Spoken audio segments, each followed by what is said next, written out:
kita akan membuat games arisan dengan tema gagal ginjal akut dan kronis. Untuk video selanjutnya akan tertera pada video berikut ini. Kita akan memulai pertanyaannya. Untuk peserta pertama, sebutkan tanda dan gejala dari penyakit gagal ginjal akut. Yang pertama ada mual dan muntah, sering kelelahan atau lemah, kebingungan, sulit konsentrasi, perubahan perilaku.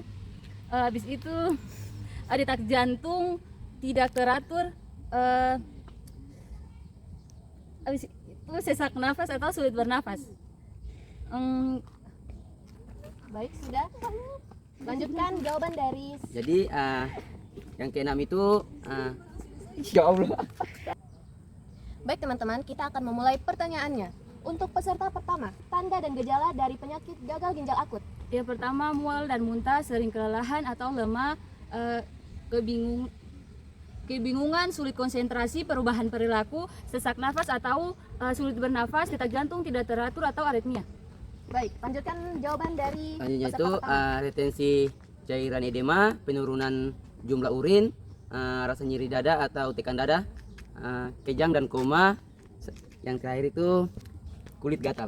Baik, lanjutkan jawaban dari peserta kedua.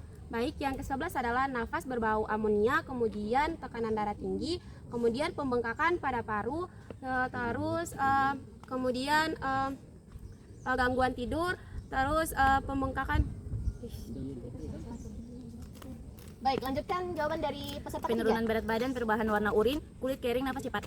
Baik, pertanyaan kedua, sebutkan tanda dan gejala dari penyakit gagal ginjal kronis. Ada hiperkalemia, uremia, gejala kardiovaskuler, kemudian Ya, lanjutkan jawaban dari. Oh baik. Satu dan tiga. Baik. Saya akan membacakan satu kasus untuk teman-teman yang lain harap menyimak dengan baik. Dengan bunyi kasus, seorang pasien perempuan berusia 52 tahun datang ke rumah sakit dengan keluhan, kelelahan, mual, bengkak di kaki, dengan riwayat penyakit mengalami hipertensi lama tidak terkontrol. Dari hasil pemeriksaan fisik didapati edema tungkai, GVR kurang dari 15 ml per menit. Dengan diagnosa medis yang telah ditetapkan oleh dokter, pasien mengalami gagal ginjal stadium 5. Pertanyaannya, lengkapi data yang dianggap masih kurang sesuai dengan kasus yang saya bacakan. baik, yang pertama kebingungan, kesulitan berkonsentrasi, perubahan perilaku, sesak napas atau kesulitan bernapas. Yang ketiga detak jantung tidak teratur atau aritmia. Yang keempat retensi cairan edema. Yang kelima penurunan jumlah urin. Yang keenam nyeri terasa di dada. Yang ketujuh kejang koma. Yang kedelapan kulit terasa gatal. Baik, lanjutkan jawaban dari peserta yang tadi. Dia tak tahu beta. Iya. Dia tak tahu apa nih. Baik, 1, 2, 3. Lanjutkan jawaban dari peserta yang tadi. Nani ya begitu. Ibu itu sih biasa singkat tahu nih jangan kita, mau kamera sih. Ulang. 1, 2, 3. Baik, lanjutkan jawaban dari peserta yang tadi. Baik, data yang harus kita tambahkan itu yang pertama itu napas berbau amonia, tekanan darah tinggi, terus kram otot dan nyeri otot, terus perubahan warna urin, penurunan berat badan dan massa otot, terus maaf lupa gangguan jantung nggak? Kalau patut tuh saya ngelihat begitu kalau baik, lengkapi jawaban yang telah disampaikan oleh peserta yang tadi. Baik, data yang harus kita tambahkan juga itu yang pertama itu napas berbau amonia, terus tekanan darah tinggi, terus kram otot dan nyeri otot, penurunan berat badan dan massa otot, gangguan pola tidur, perubahan warna urin, itu saja jawaban. Baik, pertanyaan berikutnya. Klasifikasikan data sesuai dengan data subjek dan data objek dari data yang telah dilengkapi tadi.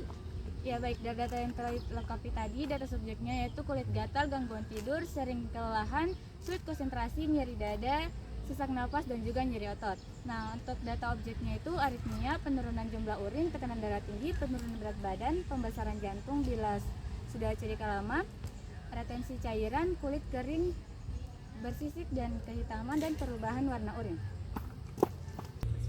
Baik, Pertanyaan berikutnya adalah tegakkan diagnosa keperawatan sesuai dengan standar SDKI dari klasifikasi data subjek dan data objek yang telah disebutkan tadi. Jadi dari data subjek dan objek yang telah disebutkan tadi, kita bisa mengambil diagnosa hipervolemia dengan tanda dan gejalanya adalah subjektif, 1 ortopnea, 2 dyspepnea, 3 PDN atau proximal natural dyspepnea. Objektifnya adalah yang pertama edema anasarka atau edema perifer. Yang kedua, berat badan meningkat dalam waktu singkat. Yang ketiga, JFP atau jugular force proce atau JFP, yaitu cancer biasanya itu bahasa Inggris. Lanjut sah. Yang ketiga yang keempat yang itu refleks hepatojugular positif. Yang kedua lagi yang usah. Sudah. Mayor dan Nino. Jangan Asik. Oke. Lengkapi jawaban yang telah disampaikan. Baik, pertanyaan berikutnya adalah sebutkan diagnosa keperawatan yang mungkin muncul. Baik, jadi dari diagnosa intoleransi aktivitas, data subjektifnya yaitu pasien yang ngeluela, data objektifnya yaitu ipungkula. Baik, pertanyaan berikutnya adalah sebutkan diagnosa keperawatan yang mungkin muncul. Baik, jadi dari diagnosa intoleransi aktivitas, data subjektifnya yaitu pasien mengeluh-lelah, data subjektifnya yaitu frekuensi jantung meningkat lebih dari 20% dari istirahat. Baik, pertanyaan berikutnya adalah tetapkan luaran yang akan dicapai sesuai dengan standar SLKI dari diagnosa yang telah ditegakkan tadi. Baik, dari diagnosa hipervolemia, luaran yang akan saya ambil yaitu keseimbangan cairan dengan kriteria hasil membran mukosa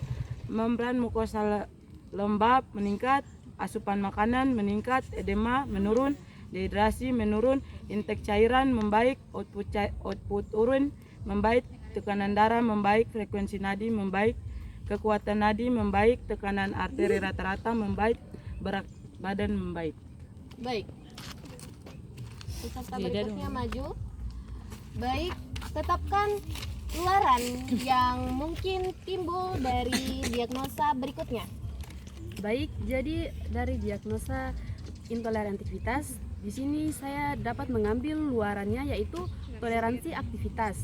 Dengan kriteria hasil, kemudahan melakukan aktivitas sehari-hari meningkat, kecepatan berjalan meningkat, jarak berjalan meningkat, kekuatan tubuh bagian bawah meningkat, toleransi menaikkan tangga meningkat, keluhan lelah menurun, dyspnea saat aktivitas menurun, dyspnea setelah aktivitas menurun, aritmia saat aktivitas menurun, aritmia setelah aktivitas menurun, perasaan lemah menurun, frekuensi nadi membaik, saturasi oksigen membaik, dan frekuensi nafas membaik. Oke, pertanyaan berikutnya. Tetapkan intervensi untuk mengatasi masalah yang muncul sesuai dengan standar SIKI. Oke, manajemen hipervolemia adalah intervensi utama dari diagnosa hipervolemia. Tindakannya, observasi, periksa tanda dan gejala hipervolemia, identifikasi penyebab hipervolemia, monitor status hemodinamik, monitor intake dan output cairan, monitor tanda hemokonsentrasi, monitor tanda peningkatan tekanan onkotik plasma, monitor kecepatan infus secara ketat, monitor efek samping diuretik, terapeutiknya timbang berat badan setiap hari pada waktu yang sama, batasi asupan cairan dan garam, tinggikan kepala, tempat tidur 30-40 derajat, edukasi, anjurkan melaporkan jika haluan urin kurang dari 0,5 mili per kilogram per jam dalam 6 jam. Anjurkan melapor jika BB bertambah lebih dari 1 kg dalam sehari. Ajarkan cara mengukur dan mencatat asupan dan haluan cairan. Ajarkan cara membatasi cairan. Kolaborasi pemberian diuretik, kolaborasi pergantian kehilangan kalium akibat diuretik, kolaborasi pemberian continuous renal replacement terapi CRRT jika perlu. Baik, pertanyaan berikutnya. Tetapkan intervensi untuk mengatasi masalah yang muncul sesuai dengan standar SIKI pada diagnosa berikutnya. Baik, dari diagnosa yang sudah ditetapkan yaitu intoleransi aktivitas. Di sini standar intervensi keperawatan yang saya ambil yaitu manajemen energi dengan definisi mengidentifikasi dan mengelola menggunakan energi untuk mengatasi dan mencegah kelelahan dan mengoptimalkan proses pemulihan. tindakan atau observasi identifikasi gangguan fungsi tubuh yang mengakibatkan kelelahan. Yang kedua, monitor kelelahan fisik dan emosional. Yang ketiga, monitor pola dan jam tidur. Yang keempat, monitor lokasi dan ketidaknyamanan selama melakukan aktivitas terapeutik. Sediakan lingkungan nyaman dan reda stimulus, misalnya cahaya, suara, kunjungan. Selanjutnya, lakukan latihan rentang gerak pasif dan atau aktif. Selanjutnya, berikan aktivitas distraksi yang menenangkan. Selanjutnya, fasilitasi duduk di sisi tempat tidur jika tidak dapat berpindah atau berjalan. Edukasi, anjurkan tidak baring, anjurkan melakukan aktivitas secara bertahap, anjurkan menghubungi perawat jika tanda dan gejala kelelahan tidak berkurang. Ajarkan strategi coping untuk mengurangi kelelahan. Kolaborasi dengan ahli gizi tentang cara meningkatkan asupan makanan. Oke, baik. Ya, itulah permainan dari kami, permainan arisan dengan tema gagal ginjal akut dan kronik. Untuk penulisan implementasi dan evaluasi berdasarkan format SOAP akan ditampilkan pada video berikut ini. Untuk tata cara dalam penulisan implementasi keperawatan pada kasus gagal ginjal akut dan kronik, itu cara penulisannya adalah dengan membuat tabel, yang dimana tabelnya ada nomor diagnosa keperawatan, tanggal atau jam, tindakan keperawatan, serta paraf. Sesuai dengan diagnosanya, dengan intervensi utamanya yaitu hipervolemia dengan nomor diagnosa D.0023 pada tanggal serta jam 12 November 2025 jam 8 waktu Indonesia Timur. Untuk meletakkan intervensi pada tindakan keperawatan dengan cara meletakkan intervensi dengan menggunakan kata kerja di dalam tindakan keperawatan.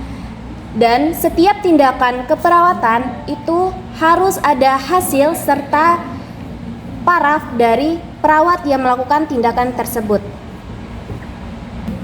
Baik, untuk evaluasinya, tata cara dalam penulisannya sama seperti implementasi tadi, ada nomor, diagnosa keperawatan, tanggal atau jam, serta evaluasi dengan format SOAP. Yang dimana tadi diagnosa keperawatannya adalah hipervolemia, tanggalnya Selasa 11 November 2025 pada jam 8 waktu Indonesia Timur.